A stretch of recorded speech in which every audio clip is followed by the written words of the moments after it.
नागपंचमीच्या दिवशी अशी नागाची पूजा केल्यामुळे घरामध्ये सुख, शांती आणि समृद्धी येते.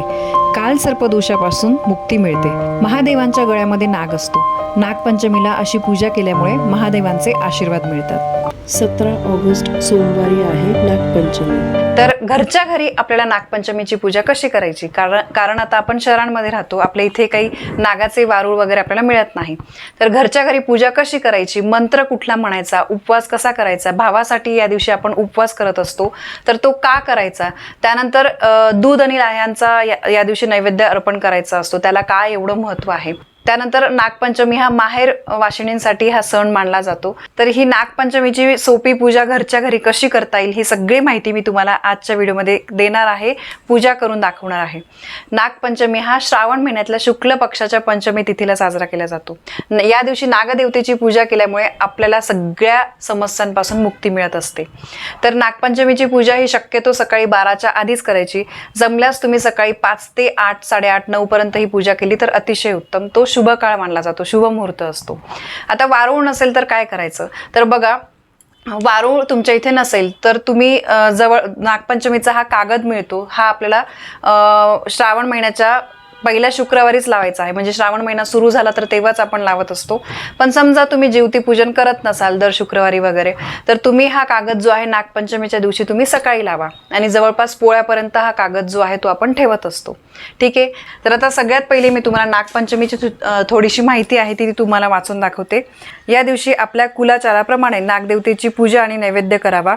या दिवशी सहसा काही चिरत नाही, दळत नाही, कांडत नाही, तवा चुलीवर ठेवत नाही, उकडीचे पदार्थ, मोदक, खीर, कानवले खाल्ले जातात. या दिवशी कुणाचीही हिंसा करू नये. नागाच्या प्रतिमेला दूध, लायांचा नैवेद्य या दिवशी दाखवतात. पृथ्वीवर फक्त एकच दिवस अशी नागाची पूजा केली जाते. इतर वेळी त्याची प्रतिमा किंवा मूर्ती घरामध्ये पूजत नाही.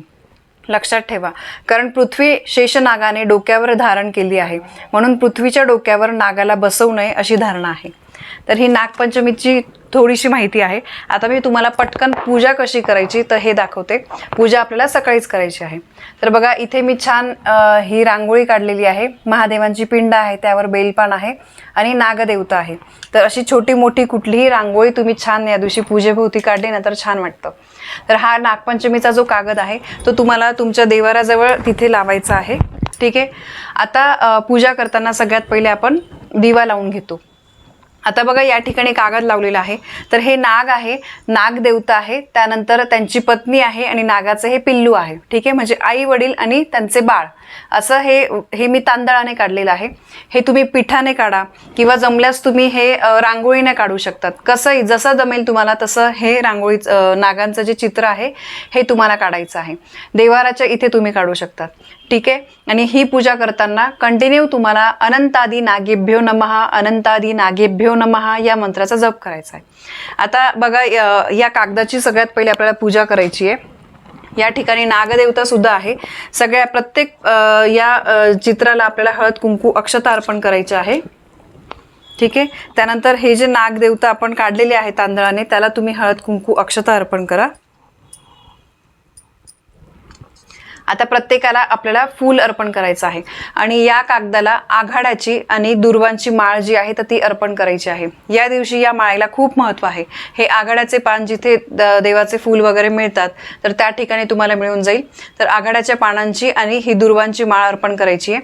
आता या नागदेवतेंची पूजा झाल्यानंतर तुम्हाला प्रत्येकाला फूल अर्पण करायचं आहे. ठीक आहे. तर शक्यतो पांढरे फुलं जे आहेत ते आपण अर्पण करत असतो. तर या प्रत्येकाला आपल्याला फूल अर्पण करायचं आहे. खूप सोपी ही पूजा मांडणी, फार आपल्याला यासाठी काही लागत नाही. गणपती बाप्पांची स्थापना जी आहे, तुम्ही देवाराजवळ ही पूजा मांडणार असाल तर देवारामध्येच गणपती बाप्पांना तुम्ही हळद कुंकू अक्षता अर्पण करून, दुर्वा आणि फूल अर्पण करून, खोबऱ्याचा आणि गुळाचा नैवेद्य अर्पण करून नमस्कार करू शकतात. किंवा तुम्ही दुसरीकडे पूजा मांडताय तर तिथे गणपती बाप्पांचा अभिषेक करा.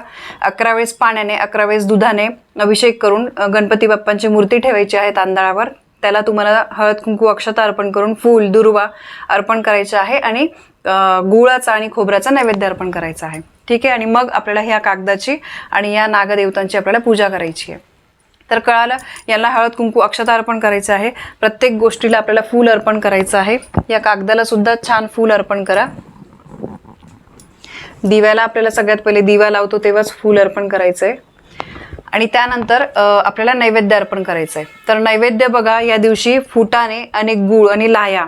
तर या वाटीमध्ये बघा फुटाणे आहे, लाया आहे आणि गूळ आहे. तर खाली पाण्याचा भरीव चौकोन करायचा आहे. त्यावेळी नैवेद्याची वाटी ठेवायची आहे आणि 3 वेळेस पाणी फिरवायचं आहे आणि हा नैवेद्य आपल्याला नागदेवतांना अर्पण करायचा आहे. ठीक आहे. तर अशा सोप्या पद्धतीने तुम्हाला ही पूजा जी आहे ती करायची आहे. यासोबतच या दिवशी दूध जे आहे ते नागदेवतांना तुम्हाला प्रसाद म्हणून अर्पण करायचं आहे, दुधाचा नैवेद्य. आणि चुकून पण वारुळामध्ये तुम्हाला दूध वगैरे टाकायचं नाही. तुम्ही समजा गावाकडे वगैरे राहतात तर वारुळामध्ये तुम्हाला दूध टाकायचं नाही, ते चुकीचं मानलं जातं. फक्त तुम्ही या फोटोसमोर दुधाचा नैवेद्य आणि फुटाणे, गूळ आणि लायांचा नैवेद्य जो आहे तर तो तुम्हाला दाखवायचा आहे. आणि या दिवशी शक्यतो बऱ्याचशा महिला उपवास करतात. तर अशी ही पूजा करून तुम्हाला व्रत करायचं आहे. मी स्क्रीनवर तुम्हाला मंत्र देते. या दिवशी बघा तुम्ही नमस्तु सर्पेभ्यो ये केच पृथ्वी मनु ये अंतरिक्षे ये देवी तेभ्य सर्वेभ्यो नमः या मंत्राचा जप केल्यामुळे कालसर्पदोष जो आहे तर तो कमी होतो, त्याचा प्रभाव कमी होतो. यानंतर या दिवशी घरामध्ये कुठलेही पदार्थ चिरू नका, कापू नका, तळू नका, चुलीवर तवा वगैरे ठेवायचा नाही. बऱ्याचशा ठिकाणी हे नियम पाळले जातात. आमच्या सुद्धा घरामध्ये हे नियम पाळले जातात. प्रत्येकाची पद्धत थोडीफार वेगळी असू शकते. यानंतर ही पूजा झाल्यानंतर आपल्याला गणपती बाप्पांची सुखकर्ता आरती, त्यानंतर शंकरांची आरती आणि बघा नागपंचमीची जी कथा आहे तर ती तुम्हाला वाचायची आहे. बघा प्रत्येक गुगलवर तुम्हाला नागपंचमीची कथा सुद्धा मिळून जाईल. ठीक आहे. अशा सोप्या पद्धतीने ही पूजा मांडून दिवसभर ही पूजा अशीच ठेवायची आहे. आणि दुसऱ्या दिवशी हा कागद तसाच राहू द्यायचा आहे. तांदूळ वगैरे जे काही याच्यातले खायचे पदार्थ आहे ते तुम्ही पक्ष्यांना टाकू शकतात. फूल वगैरे हे आपल्याला निर्माल्यामध्ये टाकायचं आहे. ठीक आहे. आता बघा नागपंचमीच्या आदल्या दिवशी बऱ्याचशा स्त्रिया भावासाठी उपवास करतात. तो तुम्ही करत असाल तर अतिशय चांगली गोष्ट आहे. करत नसाल तर मी सांगते त्या गोष्टी तुम्हाला पटल्या तर नक्की करा. भावाला चिरंतर आयुष्य लाभावं, अनेक आयुधांची प्राप्ती व्हावी, प्रत्येक दुःख आणि संकटातून बाहेर निघण्यासाठी त्याला मार्ग मिळावा, यासाठी प्रत्येक बहीण नागपंचमीच्या आदल्या दिवशी उपवास करत असते भावासाठी. ठीक आहे. आणि हा उपवास आता दुसऱ्या दिवशी नागपंचमी असल्यामुळे जर तुम्ही नागपंचमीचा उपवास करणार असाल तर तो नागपंचमीचा म्हणजे सोमवारी उपवास धरून संध्याकाळी तुम्ही उपवास सोडू शकता. ठीक आहे. तर नागपंचमीची बघा अशी सोप्या पद्धतीने पूजा करायची आहे. त्यानंतर मी तुम्हाला कथा सांगते. नागपंचमीच्या आदल्या दिवशी भावासाठी आपण का उपवास करतो तर त्याची एक छोटीशी कथा आहे. बघा सत्तेश्वरी नावाची एक कनिष्ठ देवी होती. सत्तेश्वर हा तिचा भाऊ होता. सत्तेश्वराचा मृत्यू नागपंचमीच्या आदल्या दिवशी झाला. त्यामुळे भावाच्या शोकात सत्तेश्वरीने अन्न ग्रहण केलं नाही. सत्तेश्वरीला तिचा भाऊ नागरूपामध्ये दिसला.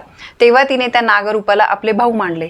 त्यावेळी नागदेवतेने वचन दिले की जी बहीण माझा भाऊ म्हणून पूजा करेल, व्रत करेल तर त्या महिलेच्या भावाचे मी रक्षण करेल. तर त्यामुळे नागपंचमीच्या आदल्या दिवशी प्रत्येक बहीण जी आहे ती आपल्या भावासाठी उपवास करत असते. तर अशी त्यामागची एक छोटीशी कथा आहे. तर बघा अशा सांगितल्याप्रमाणे साधी सोपी आपल्याला नागपंचमीची पूजा करायची आहे. हा कागद लावून फक्त सोप्या पद्धतीने नाग जे आहे नागदेवता आपल्याला रेखाटून तुम्ही पाटीवर जरी किंवा कागदावर जरी पेनने काढले नागदेवता तरी सुद्धा चालेल. तर बघा ही नागपंचमीची पूजा कशी करायची, भावासाठी उपवास का करायचा, ही संपूर्ण माहिती मला तुमच्यापर्यंत पोहोचवायची होती. माहिती आणि पूजा मांडणी तुम्हाला आवडली असेल तर व्हिडिओला लाईक करा, शेअर करा. आपल्या चॅनलवर नवीन असाल तर सबस्क्राईब नक्की करा. धन्यवाद. श्री स्वामी समर्थ.